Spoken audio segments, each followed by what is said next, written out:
that decision and why? The Bureau of Prisons. The Bureau of Decisions made it in Prisons. The Bureau of Prisons decided on their own, without any consultation with Blanche or anyone else, that they were going to suddenly, after this interview, completely unrelated to this interview, completely unrelated to anything she said, move her to a prison not suitable for a sex offender. You want the American people to believe that? Do you think they're stupid? No, I think the American people believe the truth, that I'm not in the weeds on the everyday movements of you're not in inmates. the weeds? What I am doing is protecting this country, providing historic reform, and combating the weaponization of intelligence by the likes of you. And we have countlessly proven you to be a liar in Russiagate, in January 6th. You are the biggest fraud to ever sit in the United States Senate. You are a disgrace to this institution and an utter coward. I'm not surprised. I'm not surprised that you continue to lie from your perch and put on a show so you can go raise money for your charade. You are a political buffoon at best. Well, you can take an internet troll. Take it to the bank that the FBI is protecting this country and the state and citizens of California. We are bringing historic reform. Point of order. But all you care about is a child sex predator that was prosecuted by a prior administration, and the Obama Justice Department and the Biden Justice Department did squat. And what did President Trump do? Bring new charges courageously. And what have we done? Chairman, you said I'm the most transparent FBI director in history. 33,000 pages of information to you. I challenge you to say anything credibly to the truth. Go ahead and run to the cameras where you want to go now. Kash Patel just did what no Republican official has dared to do in years. He looked Adam Schiff dead in the eye and said, "You are the biggest fraud to ever sit in the United States Senate."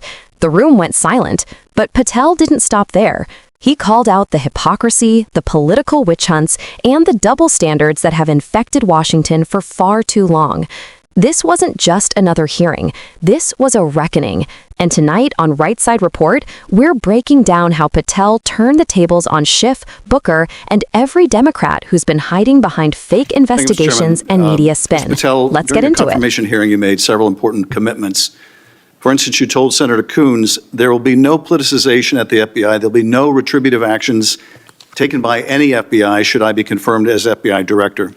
So let me ask you very specifically, did you ever take any action to terminate or discipline an FBI agent or employee in whole or in part as retribution for being part of an investigation of Donald Trump or January 6th? No. You also committed, you assured Senator Blumenthal, all FBI employees will be protected against political retribution. So you're testifying today that you played no role in the firing of even a single FBI agent for political retribution. None for political retribution. And if any FBI agent said you did, they would be lying. Is that your testimony? I'm only speaking to my actions. Everybody is allowed to make their allegations. Oh, no, these are allegations against you. And so, Mr. Patel, if FBI, senior FBI agents or employees said that you were firing them for political retribution reasons because of the cases they were assigned, you're saying they would be lying. Anyone that was terminated at the FBI was done so for failing to meet the standards, uphold their constitutional oath, and effectuate the mission. Well, by meet the standards, are you talking about meet the standards of protecting the president under any circumstance? No. You also guaranteed Senator Blumenthal that every FBI employee will be held to the same, absolute same standard. No one will be terminated for case assignments. Are you testifying today that you never terminated anyone at the FBI in whole or in part because of a prior case assignment? No one at the FBI is terminated for case assignments alone. Well, I'm asking about you, Mr. Patel. Did you, in whole or in part, terminate anyone at the FBI because they worked on the Trump investigation or because they worked on January 6th? No one at the FBI has been terminated for case assignments alone. Okay, you're saying alone. Does that mean they were terminated in part because they were assigned to a January 6th case or assigned to the Mar-a-Lago case? You're being very precise here, Mr. Patel. You're saying alone. That means they were fired in part because they were assigned those cases. Is that your testimony? Absolutely not. But if you want to keep putting words in my mouth, then go let me ahead. ask you, let's strip away the word alone. Did you terminate or participate in any discipline of any FBI employee in whole or in part because of their work on an investigation of Donald Trump or January 6th? Yes or no? Any terminations at the FBI by employees. No, I'm asking you a very specific question. And I'm question. going to answer the question, but you don't like the answer because it's the truth and it got I want an answer to my question. I don't want an answer to someone else's question. So let me just be precise, and I ask for a yes or no answer. Did you ever terminate or discipline an FBI employee in whole or in part because they had been assigned or worked on an investigation of Donald Trump or January 6th? FBI yes or no? employees are only terminated Yes if or they no, fail Mr. to Patel? uphold their oaths of Yes or office no? and duty. You're not at the answering my FN question. I don't have to answer your question yes or no because you're setting up a trap so you can have a media I'm not narrative. setting up a trap. And I'm not giving it to you. Unless it's true that you fired people. People in have whole been or in part terminated at because the FBI who failed to uphold They were the assigned standards to. that the FBI requires them to uphold. Did you tell anyone at the FBI that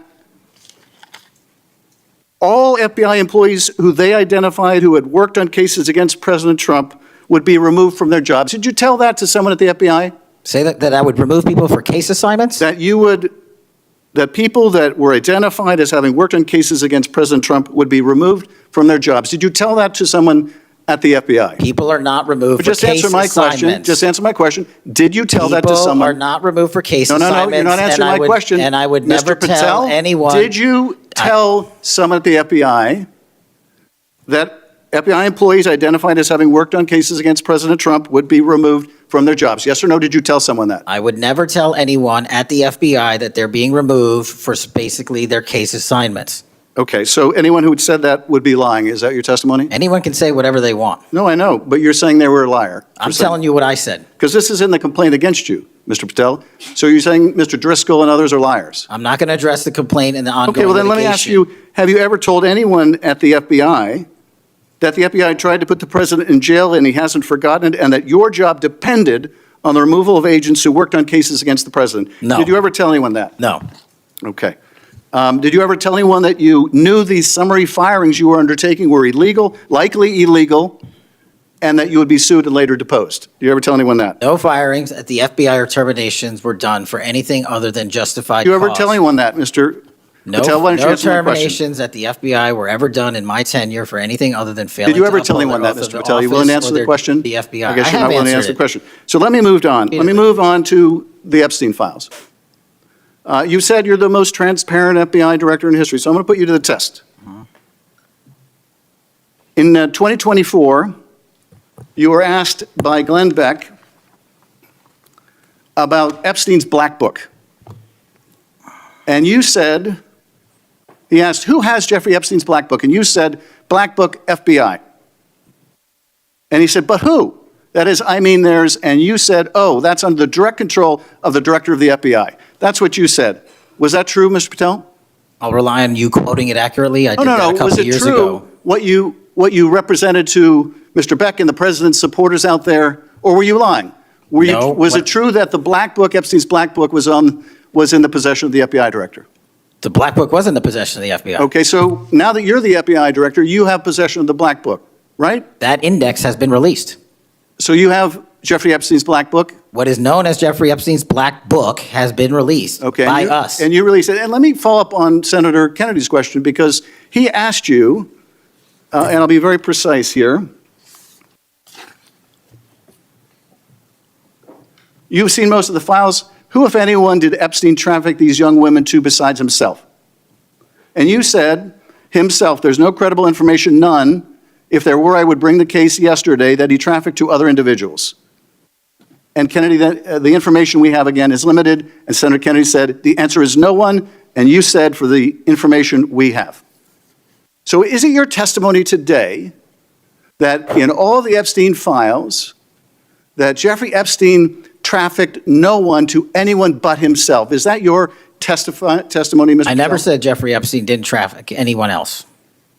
Did he traffic any young woman to someone other than himself? That was Mr. Kennedy's question, And I Senator Kennedy's said question. the information that 3 administrations have had access to I'm have made asking- determinations that there are no investigative leads that were credible to prosecute and investigate any others. I'm specifically I'm asking stating you whether we it's were your working on. testimony today.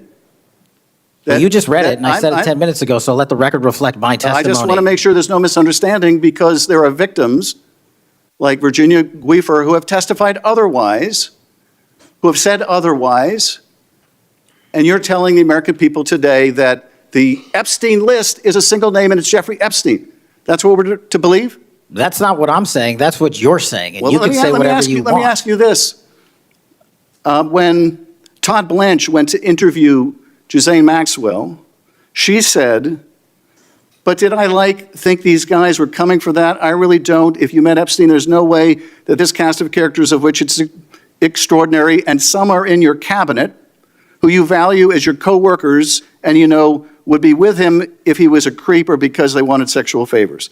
A man wants sexual favors, he will find out. They didn't have to come to Epstein for that. And the next question Todd Blanche, the president's former criminal defense lawyer, asked is not who in the cabinet, who are you referring to? His question is, so when's the last time you think you were with Mr. Epstein when he got a massage? So let me ask you, who are those cabinet members that Ghislaine Maxwell was referring to that were part of this cast of characters associated with Mr. Epstein? Who are they? The Deputy Attorney General took the aggressive step that no one else did and interviewed Ms. Maxwell for 2 days, and we released the entirety of that transcript. Who are the cabinet members? I do not have that transcript in front of me. You're picking it piecemeal. The American public can read the entirety of that. One last question, because you clearly won't tell us the cabinet members associated with Mr. Epstein. Let me ask you one last question. And that is, right after she gives this testimony in front of an FBI agent, among others, she's transferred to a minimum security prison not suitable for a sex offender like herself. Who made that decision and why? The Bureau of Prisons. The Bureau of Decisions made it in prisons. The Bureau of Prisons decided on their own, without any consultation with Blanche or anyone else, that they were going to suddenly, after this interview, completely unrelated to this interview, completely unrelated to anything she said, move her to a prison not suitable for a sex offender. You want the American people to believe that? Do you think they're stupid? No. I think the American people believe the truth, that I'm not in the weeds on the everyday movements of you're inmates. not in the weeds? What I am doing is protecting this country, providing historic reform, and combating the weaponization of intelligence by the likes of you. And we have countlessly proven you to be a liar in Russiagate, in January 6th. You are the biggest fraud to ever sit in the United States Senate. You are a disgrace to this institution and an utter coward. I'm not surprised. I'm not surprised that you continue to lie from your perch and put on a show so you can go raise money for your charade. You are a political buffoon at best. Well, you can take an internet troll. Take it to the bank that the FBI is protecting this country and the state and citizens of California. We are bringing historic reform. Point of order. But all you care about is a child sex predator that was prosecuted by a prior administration, and the Obama Justice Department and the Biden Justice Department did squat. And what did President Trump do? Bring new charges courageously. And what have we done? Chairman, you said I'm the most transparent FBI director in history. 33,000 pages of information to you. I challenge you to say anything credibly to the truth. Go ahead and run to the cameras where you want to go now. What unfolded in the Senate hearing room was less a routine oversight session and more a high-stakes political showdown. Former intelligence official and current FBI director nominee Kash Patel sat before the committee, fielding sharp questions about his leadership, the FBI's independence, and the handling of several high-profile cases, including the investigation into Jeffrey Epstein. The tension was palpable from the start, but it boiled over when Senator Schiff pressed Patel on allegations that FBI employees were removed or disciplined for political reasons. Schiff's line of questioning was direct and relentless. Did you ever terminate or discipline any FBI agent for investigating Donald Trump or the January 6th attack? Patel, clearly frustrated, pushed back. He denied every accusation of political retribution, insisting that any terminations were based solely on failure to meet the Bureau's professional standards. His tone grew firmer with each exchange, accusing his critics of trying to create a trap designed for headlines rather than truth. The back and forth escalated when Schiff repeatedly demanded yes or no answers. Patel refused to be boxed in, arguing that the questions oversimplified complex personnel decisions. And then came the breaking point, Patel's fiery rebuke. You are the biggest fraud to ever sit in the United States Senate. The hearing room went silent. Cameras zoomed in. Members on both sides shifted uneasily. For a moment, the decades-old tension between elected officials and intelligence leadership was laid bare, live on national television. That outburst wasn't just a personal attack. It was a reflection of how fractured the relationship between Congress and the intelligence community has become. Schiff, who has spent years defending oversight of the FBI and past investigations into former President Trump, framed his questions around accountability. Patel saw those same questions as politically motivated. The clash didn't stop there. Schiff moved the questioning toward the Epstein case, pressing Patel on whether the FBI had been fully transparent about the so-called Black Book and whether powerful figures had been shielded from scrutiny. Patel maintained that the relevant files had been released and that no credible investigative leads remained, a statement that only deepened skepticism among several senators. Observers saw two competing narratives playing out in real time. Schiff positioned himself as the guardian of transparency, demanding answers about possible bias or cover-ups. Patel cast himself as the defender of a bureau he claims has been unfairly politicized and misrepresented by both Congress and the media. The hearing also highlighted a deeper public concern. Can Americans still trust that investigations, whether into political figures or criminal networks, are driven by facts rather than partisan agendas? Schiff and Patel embodied that question from opposite sides of the table. For the Senate, the exchange was another reminder of how accountability hearings have evolved into televised ideological battles. For Patel, the viral clip cemented his image as a combative figure willing to challenge his critics head-on. For Schiff, it was another opportunity to signal vigilance over an agency many Democrats believe has been under political strain. In the end, both men walked away claiming victory, Patel for standing firm, Schiff for exposing what he called evasive answers. Yet for most viewers, the takeaway wasn't about who won. It was about witnessing, once again, how raw and polarized American governance has become.